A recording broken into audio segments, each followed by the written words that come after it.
안녕하세요. 주 안에서 사랑하는 더 사랑의 성도 여러분. 잠언과 시편의 말씀을 묵상하고 기도하는 잠시 기도 시간입니다. 오늘 하루도 말씀과 기도로 그리고 성령으로 충만한 하루가 되시기를 축복합니다. 오늘 통독하실 본문은 잠언 27장과 시편 131편에서 135편까지의 말씀인데요. 그 가운데 시편 131편 1절에서 3절까지의 말씀을 나누고자 합니다. 함께 읽도록 하겠습니다. 여호와여, 내 마음이 교만하지 아니하고 내 눈이 오만하지 아니하오며 내가 큰 일과 감당하지 못할 놀라운 일을 하려고 힘쓰지 아니하나이다.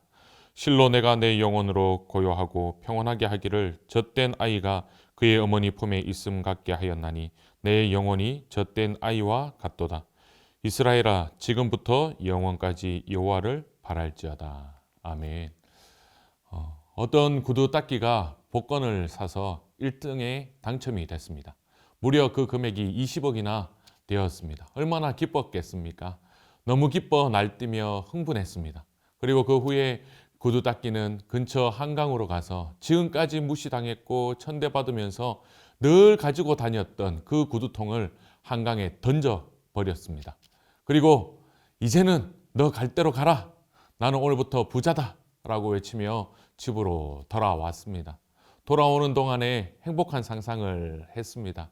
20억을 가지고 사업 자금으로 쓰고 또한 좋은 자동차를 사고 좋은 식당에 가서 음식을 먹고 좋은 옷을 입고 그렇게 해도 쓰고 남은 돈이 많이 남아 있는 겁니다. 또 상상을 합니다.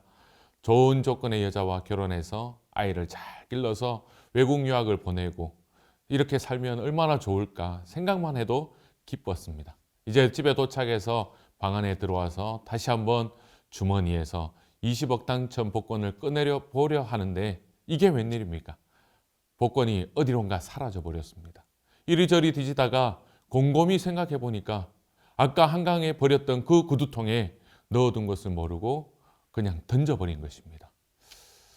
오늘 좀 산다고 해서 그리고 양심도 던져버리고 진실도 그리고 도덕도 던져버리고 심지어 신앙까지도 던져버린 그 돈이 제일인 줄 알고 모두 다 던져버린 이런 사람들이 우리 주위에 얼마나 많습니까? 이렇게 마구 버리면서 부지런까지도 버리게 되는 것이죠. 그러나 우리 예수님은 누가복음 14장 11절에 무릇 자기를 높이는 자는 낮아지고 자기를 낮추는 자는 높아지리라는 말씀처럼 겸손한 마음과 태도가 우리를 더 높여준다라고 말씀하셨습니다. 인간관계에서도 이 원칙은 적용되지만 하나님 앞에서 자신을 낮추는 겸손한 자세는 신앙생활의 기본이라고 할 수 있죠. 오늘 보면 시편 131편 말씀은 성전에 올라가는 노래 중에서 12번째 시편입니다. 이 시는 저자인 다윗이 하나님에 대한 신뢰를 고백하는 찬양의 내용입니다. 앞장 시편 130편에서 언급한 용서를 경험한 사람은 오늘 본문의 말씀처럼 어린아이 같이 믿음을 가진 사람이며 또한 모든 백성들이 믿음을 갖도록 초청하는 겸손한 신뢰의 시편이라고 이야기할 수 있습니다. 이 말씀을 통해 다윗 왕의 열망이자 다짐이자 그리고 소원의 내용이 무엇인지를 잠시 나누고자 합니다. 다윗의 소원은 첫 번째로 하나님 앞에서 겸손하게 사는 것입니다. 1절 말씀인데요. 여호와여, 내 마음이 교만치 아니하고 내 눈이 높지 아니하오며 내가 큰 일과 미치지 못할 기이한 일을 힘쓰지 아니하나이다 라고 말합니다. 다윗은 세 가지 사실을 부정하는 것으로 이 시편을 시작합니다. 교만치 아니하고 눈이 높지 아니하고 큰 일을 힘쓰지 않는다. 교만함과 거만함, 이기적인 욕망은 이전의 삶이었지만 이제는 겸손의 새로운 길로 가기 원한다라는 다윗의 고백입니다. 다윗은 더 이상 자신을 높이고 자기를 드러내며 자기 중심적인 사람이 되기를 원치 않고 오직 하나님을 위해 겸손히 살아가겠다라고 고백하고 있습니다. 사랑하는 여러분, 겸손이 무엇인가요? 겸손은 내적인 것이고 인격적인 사건입니다.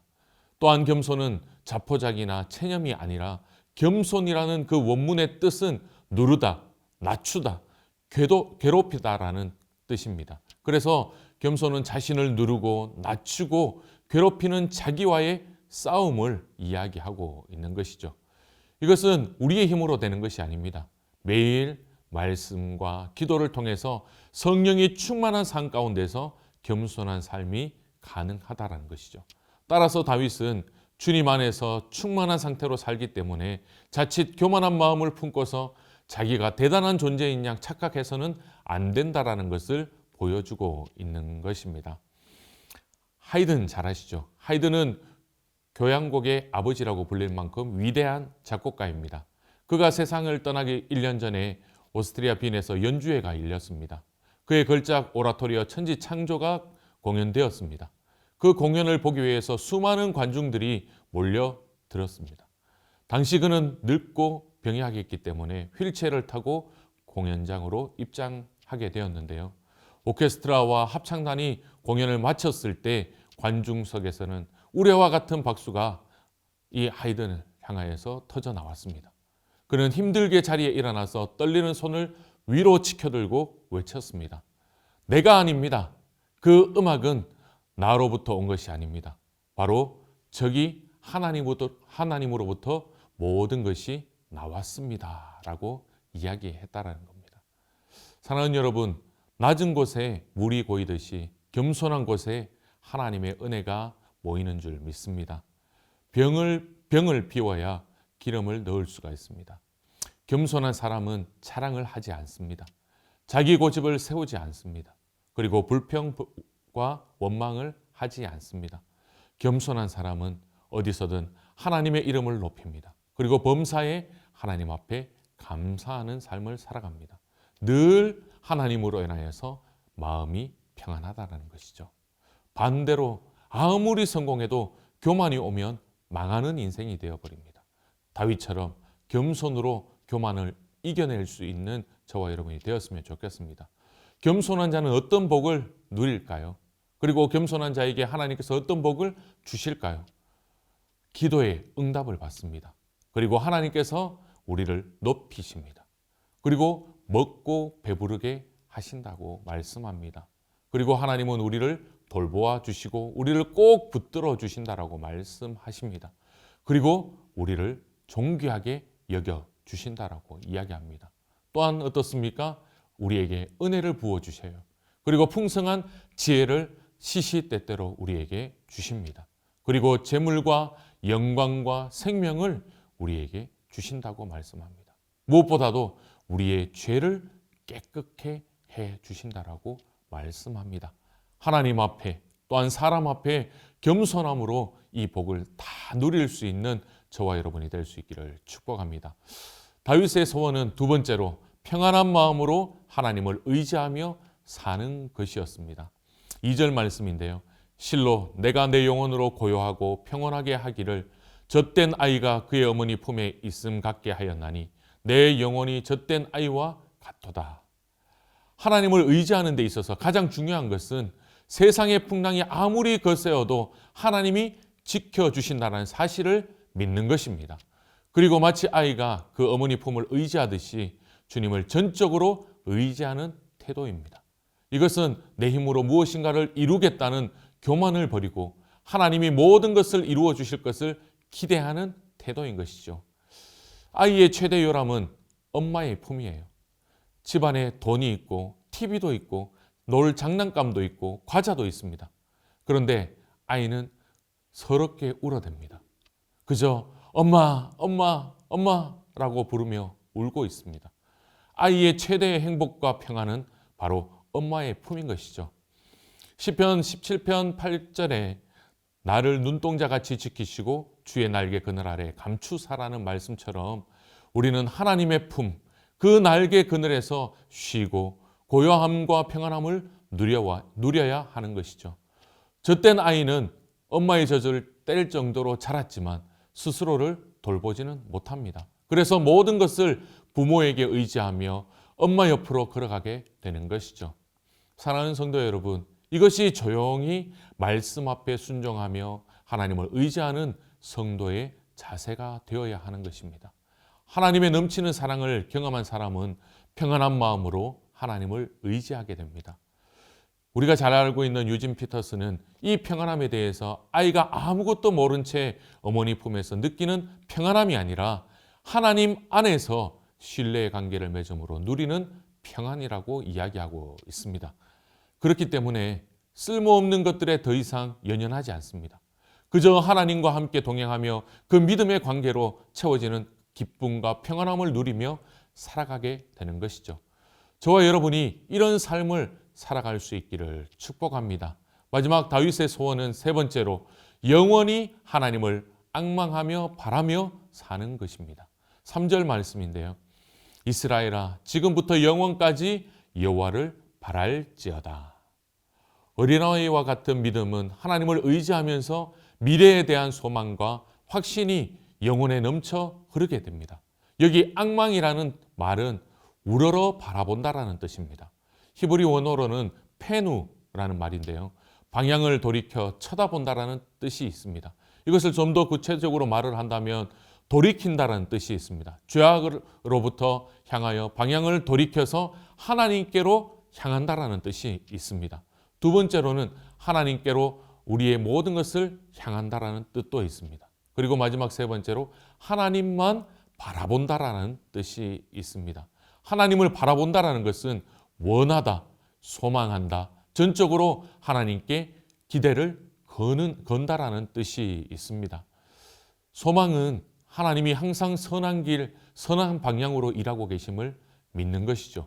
모든 것이 합력하여 선을 이루시게 하시는 하나님을 신뢰하는 것이 바로 소망입니다. 시편 39편 7절에서 다윗은 주여 이제 내가 무엇을 바라리요 나의 소망은 주께 있나이다라고 고백합니다. 우리가 부르는 복음성가 가운데 사람을 보며 세상을 볼 땐 만족함이 없었네라는 찬양이 있습니다. 세상을 바라보면 세상 것은 얻을 수 있지만 만족과 진정한 행복은 얻지 못한다라는 것입니다. 그러나 나의 하나님 그분을 뵐 땐 나는 만족하였네라는 그 가사처럼 하나님을 바라보면 하나님께로 향하면 참 만족과 참 행복을 얻게 된다라는 것이죠.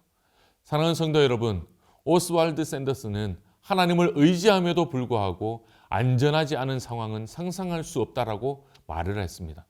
하나님은 항상 우리의 온전한 신뢰를 받으시기에 합당한 분이시라는 것입니다. 나의 삶 속에서 불어닥치는 바람이 어떠하든 하나님에 대한 굳건한 그 소망을 가질 수 있기를 바랍니다. 그리고 이 다윗의 소원이 담긴 시편 131편의 고백이 바로 저와 여러분의 고백이 되기를 소원합니다. 그리고 다윗의 소원대로 살아 우리에게 부어주시는 복을 겸손하게 그리고 마음껏 누릴 수 있는 이 하루가 될 수 있기를 축복합니다. 다 함께 기도하겠습니다. 살아계신 하나님 은혜를 감사합니다. 이 시간 시편 131편을 통하여서 다윗의 소원의 기도를 살펴보게 하여 주시고 묵상하게 하여 주시고 이 말씀대로 또한 소망하며 소원하게 하여 주시니 감사합니다. 하나님 주신 말씀처럼 하나님 앞에서 겸손하게 살아갈 수 있는 우리가 되게 하여 주시옵소서. 나를 앞세우지 아니하고 모든 영광을 하나님 앞에 올려드리며 그 소망을 하나님 아버지 앞에 올려드릴 수 있는 우리 모든 성도들 되게 하여 주시옵소서. 또한 하나님 주님이 주시는 평안함으로 하나님을 더욱더 의지하며 살아갈 수 있게 하여 주시고 하나님 영원토록 하나님을 앙망하며 하나님만을 바라보며 살아갈 수 있는 우리 모든 더산의 교회 성도님들 되게 하여 주시옵소서. 이 하루도 온전히 주님 앞에 맡겨드립니다. 우리의 모든 것 대신 하나님만 바라보며 소망하며 살아갈 수 있도록 축복하여 주시옵소서. 감사를 드리며 살아계신 예수님의 이름으로 간절히 기도드립니다. 아멘.